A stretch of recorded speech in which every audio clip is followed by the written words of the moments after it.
اب ہم حقوق کے حوالے سے بات کریں گے. ظاہر ہے والدین کے حقوق ہیں، بہت زیادہ ہیں. وہ کیا ہے؟ از روئے قرآن و حدیث علامہ لیاقت حسین اظہری صاحب سے گزارش کروں گا اس پر کچھ روشنی ڈالیں. اعوذ باللہ من الشیطان الرجیم. بسم اللہ الرحمن الرحیم. واخفض لہما جناح الذل من الرحمہ وقل رب ارحمہما کما ربیانی صغیرا. سبحان اللہ سبحان اللہ. بہت شکریہ رئیس بھائی. مفتی صاحب نے بہت خوبصورت قرآن و حدیث سے مدلل اور مزین جو ہے وہ جواب دیا ہے. دیکھیں، حقوق کے اندر سب سے پہلے تو والدین کی عزت و تعظیم کرنا. رب تبارک و تعالیٰ نے قرآن مجید فرقان حمید کے اندر کئی چیزوں کو ایک ساتھ ذکر کیا ہے. اس میں سے ایک یہ، جیسے مفتی صاحب نے آیت کریمہ پڑھی وَقَضَىٰ رَبُّكَ أَلَّا تَعْبُدُوا إِلَّا إِيَّاهُ بِالْوَالِدَيْنِ إِحْسَانًا. اور اسی نہج کی دوسری سورہ لقمان کے اندر فرمایا انشکر لی وَلِوَالِدَيْكَ. کیا بات ہے، یہی نہج ہے. جیسے فرمایا اطیعوا اللہ و اطیعوا الرسول، اقیموا الصلاۃ و آتوا الزکاۃ. یہ دو چیزوں کو ساتھ کئی مقام پر ذکر کیا. اسی طرح فرمایا کہ والدین کا میرا شکر ادا کرو، میری عبادت کرو، والدین کے ساتھ نیکی کرو، میرا شکر ادا کرو اور والدین کا شکر ادا کرو. کیا بات ہے، سبحان اللہ. ایک صحابی رسول نے نبی کریم صلی اللہ علیہ وسلم سے پوچھا بھی کہ یا رسول اللہ، سب سے زیادہ کس کا حق ہے کہ میں اس کے ساتھ حسن سلوک کروں؟ تو اللہ کے نبی صلی اللہ علیہ وسلم نے فرمایا امک، فرمایا تیری ماں کا سب سے زیادہ حق ہے. عرض کی یا رسول اللہ، اس کے بعد پھر حضور نے فرمایا امک، پھر فرمایا امک، چوتھی بار فرمایا کہ ابو کا. چونکہ والدہ حملت ہو امہ وہنن علی وہن، وہ جو تکلیف اٹھاتی ہے حمل کا، وضع حمل کا، اور وہ جو خون جگر پلا کے اپنے بچے کو پالتی ہے، تو تکلیف اور مشقت اور زحمتوں کے اعتبار سے والدہ کا بہت زیادہ اس اعتبار سے ادب احترام دونوں کا کیا جائے گا، تعظیم دونوں کی جائے گی. آپ کے پاس نئی گاڑی آئے تو یہ نہ لکھیں خالی کہ ماں کی دعا جنت کی تھا. ہمارے دوست کہنے لگے یار کو پیو کو گرم وامن دیندہ ہے، وہ بھی ٹھنڈیاں وامن دیندہ ہے. یار ماں باپ کی دعا لکھ دیں. اس غریب نے بھی اپنی جوانی اور بہت کچھ کر کے اور اسی کے پیسوں سے ہی آپ نے گاڑی خریدی ہے. لیکن یہ ہے کہ ادب و احترام دونوں کا کیا جائے گا. لیکن فرمایا کہ ماں چونکہ تکلیفیں زیادہ برداشت کرتی ہے تو سب سے پہلے حق یہ ہے کہ ان کی تعظیم کی جائے، ان کی توقیر کی جائے.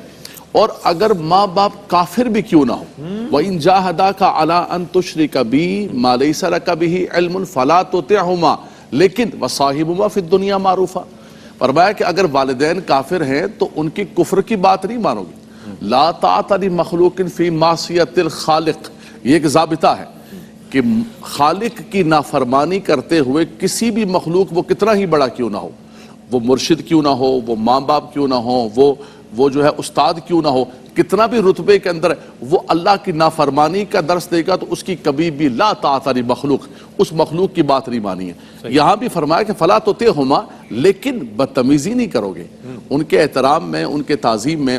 سیدہ اسماء بنت ابو بکر فرماتی ہے رضی اللہ تعالیٰ عنہما، میں نے نبی صلی اللہ علیہ وسلم سے عرض کی یا رسول اللہ، میری والدہ وہی مشرکہ ہے لیکن مجھ سے محبت بہت کرتی ہے، میرے پاس آتی ہے تو میں ان کے ساتھ صلہ رحمی کیا کروں؟ حضور نے فرمایا سلیہا، بالکل.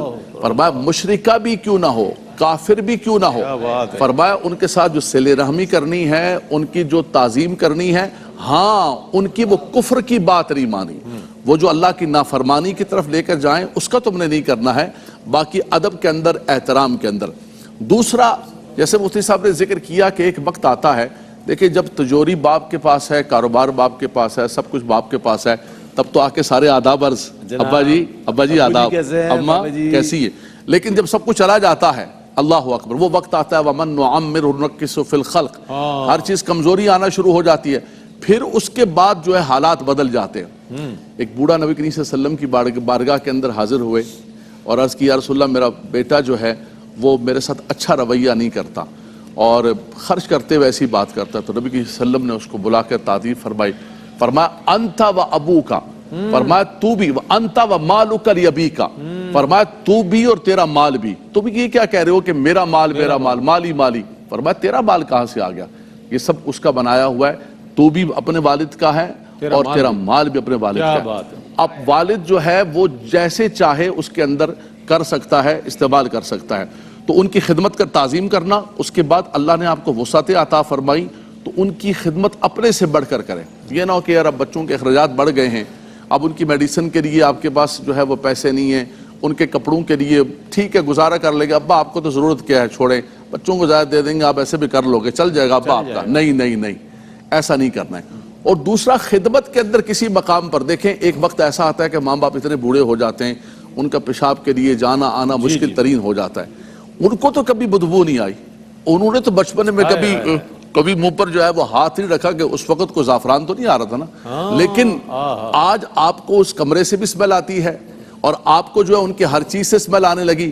فرمایا کہ تمہیں زیب نہیں دیتا، اس چیز کو یاد کرو، رب ارحمہما کما ربیانی صغیرا، وہ بچپن کے اندر جیسے پالا ہے اور بچپن کے اندر انہوں نے جو کیا ہے، فرمایا اس کو یاد کرتے خدایا انہوں نے اس وقت ہم پر رحم کیا تھا، ہماری جیسے پرورش کی تھی، تو ان پر رحم فرما دے اور ہم بھی ایسے ہی ان کے ساتھ خدمت کا معاملہ کریں۔ دوسرا یہ ہے کہ اگر وہ حقوق میں سے ایک یہ ہے کہ اگر وہ دنیا سے رخصت ہو جائیں تو فرمایا کہ ان کے لیے دعائے مغفرت کریں، ان کے دوستوں کا خیال رکھیں، جن رشتہ داروں کا وہ خیال کیا کرتے تھے، فرمایا تم بھی ان کا خیال کرو، ان کے اصدقاء کا، دوستوں کا، رشتہ داروں کا خیال کرو، اور فرمایا ان کے لیے زیادہ سے زیادہ ایصال ثواب کرو کہ رب اغفر لی ولوالدی وللمؤمنین یوم یقوم الحساب۔